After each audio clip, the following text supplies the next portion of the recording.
नमस्कार. तर इंद्रायणी या मालिकेच्या आजच्या भागात आपण पाहणार आहोत की आप्पा, वेंकू महाराज आणि महाले मास्तर बोलत असतात. आता आप्पा वेंकू महाराजांना विचारतात की महाराज, निगोजकर महाराजांसोबत काम करण्याचा अनुभव कसा होता, आम्हाला सांगा. स्वभावाने तर ते फार कडक आहेत असं ऐकले आम्ही. तेव्हा वेंकू महाराज म्हणतात की नाही, कडक नाही आहेत, पण शिस्तीचे मात्र आहेत बरं का.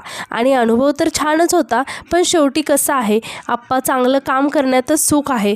तेव्हा महाले मास्तर म्हणतात की हो, खरं आहे बरं का महाराज, कारण तसा अनुभव आम्ही सुद्धा घेतला आहे. कारण गाडगे महाराजांच्या प्रेरणेने आम्ही गावामध्ये सुद्धा ग्राम स्वच्छता अभियान राबवलं होतं आणि त्यातूनच आम्हाला तो अनुभव आला.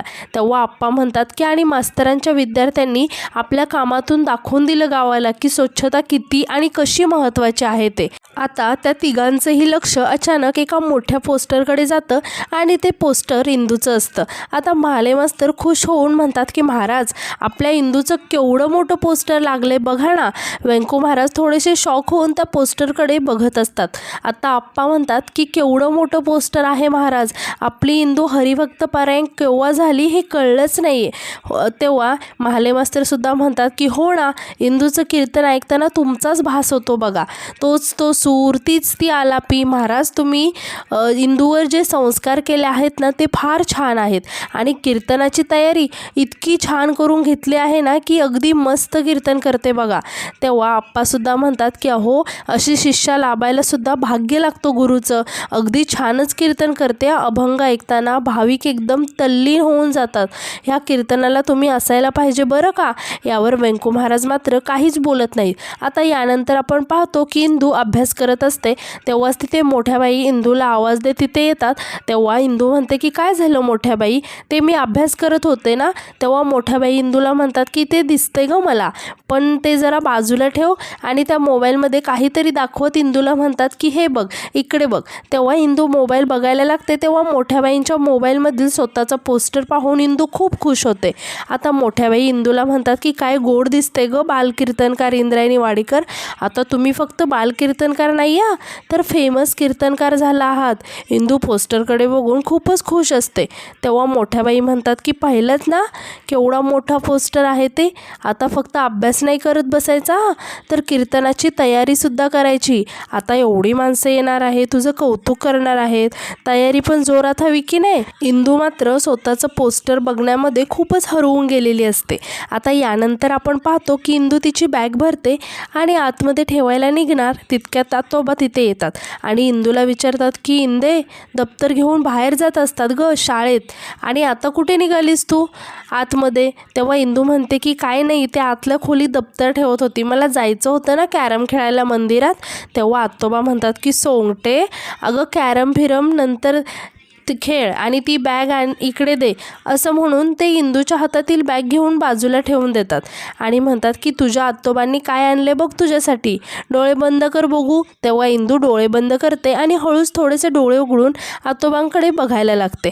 आता तेव्हा आतोबा म्हणतात की असले मिचमिच करत डोळे बंद नाही करायच्या, व्यवस्थित बंद कर बघू. तेव्हा इंदू डोळ्यांवर हात ठेवून डोळे बंद करते. तेव्हा आतोबा इंदूसाठी आणलेला ड्रेस इंदूसमोर पकडतात आणि तिला म्हणतात की आता उघड बघू डोळे. इंदू डोळे उघडून बघते आणि फ्रॉक बघून खूप खुश होते आणि म्हणते की फ्रॉक कोणासाठी आणलाय, माझ्यासाठी. तितक्यात तिथे वेंकू महाराज येतात आणि इंदूकडे आणि आतोबांकडे बघायला लागतात. आता इंदू खुश होऊन आतोबांना विचारत असते की आतोबा, माझ्यासाठी आणलाय का. तेव्हा आतोबा म्हणतात की नाही गं, तुझ्यासाठी नाही आणला, माझ्यासाठी आणलाय. तेव्हा इंदू आश्चर्याने आतोबांकडे बघायला लागते. तेव्हा आतोबा हसत म्हणतात की काय तू. इंदू म्हणते की तुम्हाला एवढा छोटा फ्रॉक होणार आहे का, आणि विचारते की बरं, माझा वाढदिवस नाही आहे, काय नाही आहे, तुम्ही असंच कसं आणला. तेव्हा आतोबा म्हणतात की अगं असंच कसं म्हणजे, अगं बालकीर्तनकार इंद्रायणी देवींचं मोठं कीर्तन होणार आहे म्हणून. आता हे बघून वेंकू महाराज थोडेसे नाराज होतात. आता तितक्या तिथे मोठ्या बाईसुद्धा येतात आणि आतोबांकडे बघायला लागतात. आतोबा इंदूला म्हणतात की असल्या मोठ्या माणसांना असले छान छान कपडे नको का मग. आता वेंकू महाराज आतोबांजवळ येतात आणि त्यांना म्हणतात की दत्तोबा. तेव्हा व्यंकू महाराजांना बघून आतोबा रामकृष्ण हरी असं म्हणतात. आता व्यंकू महाराज आतोबांना म्हणतात की मला जरा तुमच्याशी बोलायचं होतं. तेव्हा आतोबा म्हणतात की विचारा की महाराज. आता मोठ्या बाई हे कान देऊन ऐकायला लागतात की नक्की महाराजांना काय बोलायचं आहे. आता व्यंकू महाराज आतोबांना काहीतरी सांगणार तितक्यात ते इंदूकडे बघायला लागतात आणि शांत होतात आणि म्हणतात की तेव्हा आतोबा इंदूकडे बघत म्हणतात की इंदू तो ड्रेस दे इकडे आणि तुझी ती बॅग बिग सगळं मी ठेवतं. तू आता एक काम कर, तुला जायचं होतं ना मंदिरात कॅरम खेळायला, जा बरं, मित्र वाट बघत असतील तुझी. तेव्हा इंदू खुश होऊन तिथून धावतच मंदिराकडे जाते. आता इंदू गेल्यानंतर आतोबा व्यंकू महाराजांना म्हणतात की बोला व्यंकू महाराज. तेव्हा व्यंकू महाराज आतोबांना म्हणतात की आतोबा हे जे काही चाललं हे तुम्हाला पटतंय का हो. तेव्हा आतोबा म्हणतात की कशाबद्दल बोलताय व्यंकट महाराज, मला जरा सांगता का की काय चुकलं का माझं. तेव्हा व्यंकू महाराज म्हणतात की अहो असं काही नाही, पण हे जे इंदूचं कीर्तन ठेवले ते पटते का तुम्हाला. तेव्हा आतोबा म्हणतात की अहो मग त्यात चुकीचं काय आहे महाराज. अहो लहानगं लेकरू आहे, ते देवाचं नाव घेतंय आणि कीर्तन सेवाच करते ना ती. आणि अहो तुम्ही तर गुरु आहात ना आणि तुम्ही मलाच विचारताय हे. आणि ते व्यंकू महाराजांना म्हणतात की व्यंकट महाराज खरं तर तुम्हीच मला सांगा की तुम्हाला काही अडचण आहे का यात. तेव्हा व्यंकू महाराज म्हणतात की अहो मी इंदूचा गुरु आहे म्हणून तर मला हे प्रश्न पडतायत. तेव्हा आतोबा म्हणतात की कसले प्रश्न व्यंकट महाराज, इंदू एकटी कीर्तन कशी काय करू शकते, असले प्रश्न. तेव्हा मोठ्याबाई खूप खुश होतात. आता व्यंकू महाराज आतोबांना म्हणतात की अहो असं नाही आहे आतोबा. तेव्हा आतोबा म्हणतात की बोला ना व्यंकट महाराज, माझं काही चुकलं का. तेव्हा व्यंकू महाराज आतोबांकडे बघायला लागतात आणि थोडासा विचार करत म्हणतात की नाही आणि काहीच न बोलता तिथून निघून जातात. आता आतोबा आश्चर्याने व्यंकू महाराजांकडे बघत असतात.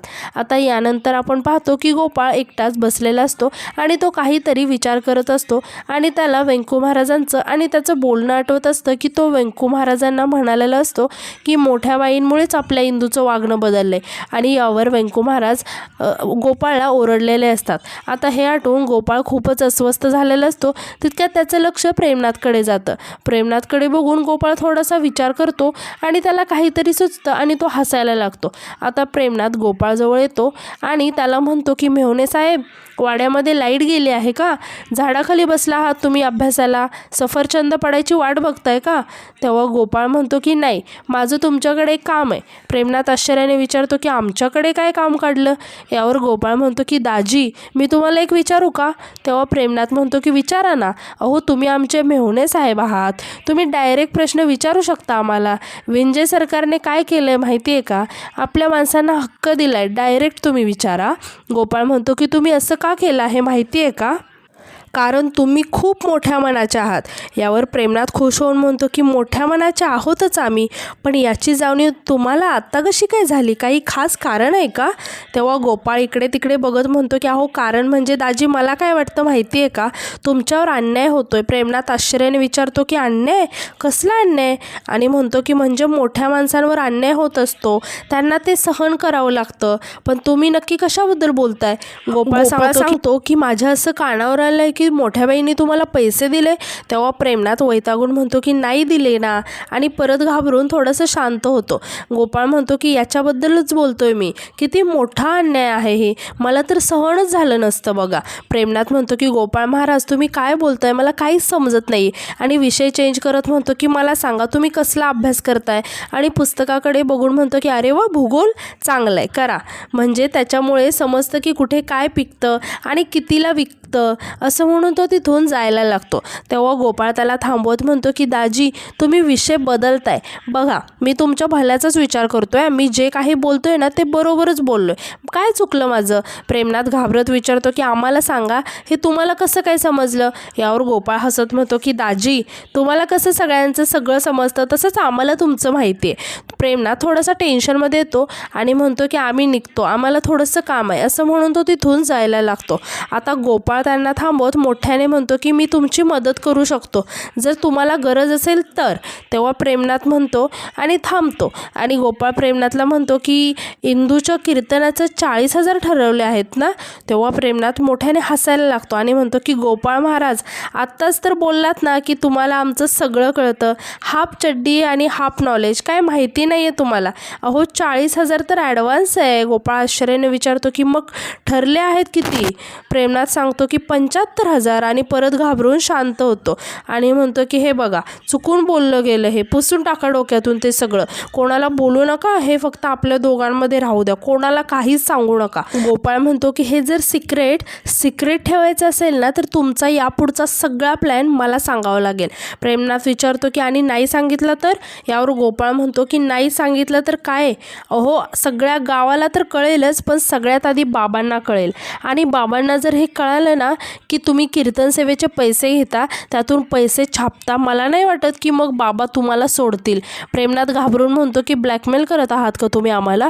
गोपाळ म्हणतो की विंजे सरकार आहात ना तुम्ही, खूप मोठे खिलाडी आहात तुम्ही, मी तुम्हाला कशाला ब्लॅकमेल करायला? अहो मास्टर माइंड आहात तुम्ही या गेमचे, तुमचं डोकं कसं एकदम फास्ट चालतं हे बघा, मी आपल्या दोघांच्या फायद्यासाठीच हे बोलतोय. प्रेमनाथ खुश होऊन म्हणतो की आमच्या फायद्याचा विषय असेल ना तरच सांगतो. अहो मेव्हणे साहेब, ही तर फक्त सुरुवात आहे, तुम्ही हळूहळू पुढे बघा काय होतंय.